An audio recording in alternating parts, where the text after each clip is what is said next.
Okay, today we have a big red maple that's in bad shape we're going to take down. And this tree is heavy to the northwest, and it also has some side weight over to the west. And it has about 10 feet of back lean, which is right at the limit of what you can handle.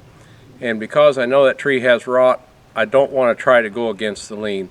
I'd like to drop it to the southeast, but if I drop it to the southeast, we'd have to get a rope on it to make sure the hinge would hold.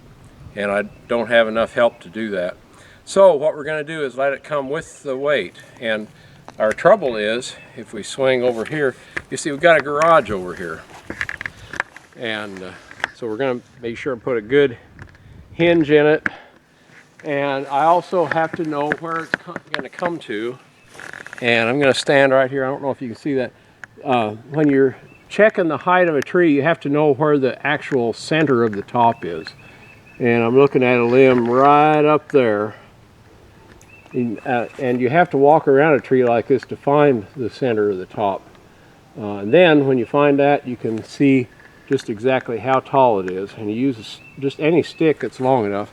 And we're going to come over here. I'll show you how we do that. And you can actually see where that tree is going to come to. I'm going to aim that tree right here where I'm standing.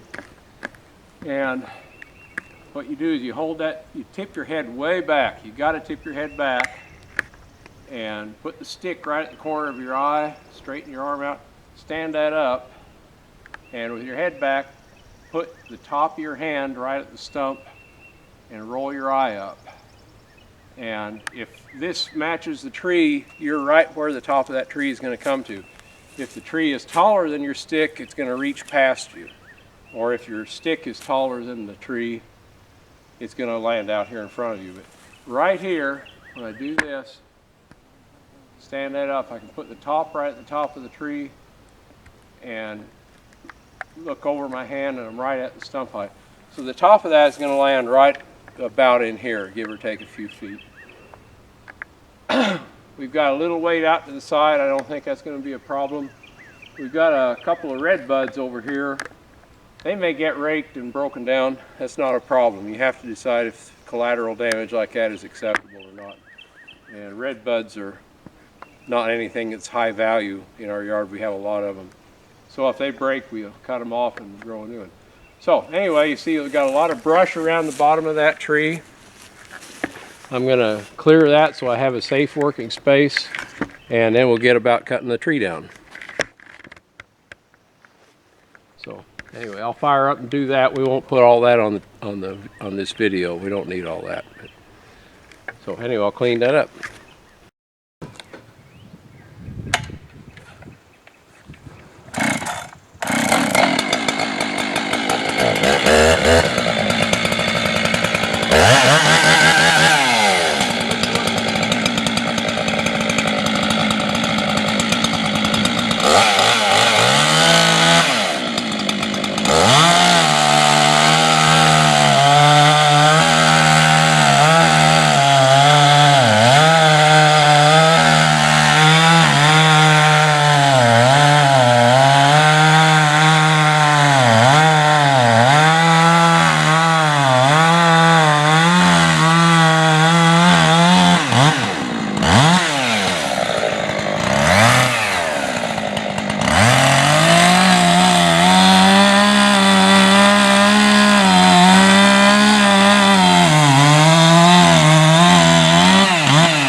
Okay, that went just exactly as planned.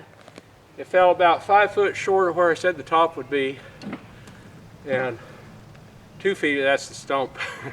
So I was pretty close. You probably saw when it fell a lot of big chunks flying. You don't want your spectators very close. You want them back quite a ways. We knew our quadrant where the tree would go if the hinge totally failed. We didn't have anybody there. And we didn't want to hit the garage. We did not do that. And it got down. It was really dramatic seeing those pieces fly. And I hope you all enjoyed that. I got a big kick out of it. We're going to go take a picture of the stump. There was a lot of rot in that tree. It was more rotten than I thought it would be. And it started moving slow. I was able to get away and get far away from it before it went. Thank you very much for watching. We'll give you a picture of the stump. Okay, here's our stump. And you can see this wood over here is really soft, funky. The compressed side of the tree was really rotten. We could see fungus at the base. You can see discolored wood. It feels bad. We have solid wood over here, and on the tension side of the tree, we have solid wood about this far, and it starts getting punky. It's good to about, right here it gets really rotten, right here. So we had about 10 inches of good solid wood on the tension side to keep the tree from going in the wrong direction. And I made the hinge. I like to make these hinges on yard trees thick enough that the tree will stand for a minute. It's got to pull this back side of the hinge apart. The front side will rotate when this pulls apart. And that gives you a little bit of time to get away while the tree's deciding to let go. And that worked out real well. We got it down where we wanted. And I hope the piece is flying. Shine it up there, up on those branches. That thing is really rotten. I wouldn't have wanted to wait another year. If we waited another year, this tree would do what it wanted to when you cut it. So we got it in the nick of time, really. So again, thank you for watching. Hope you enjoyed it.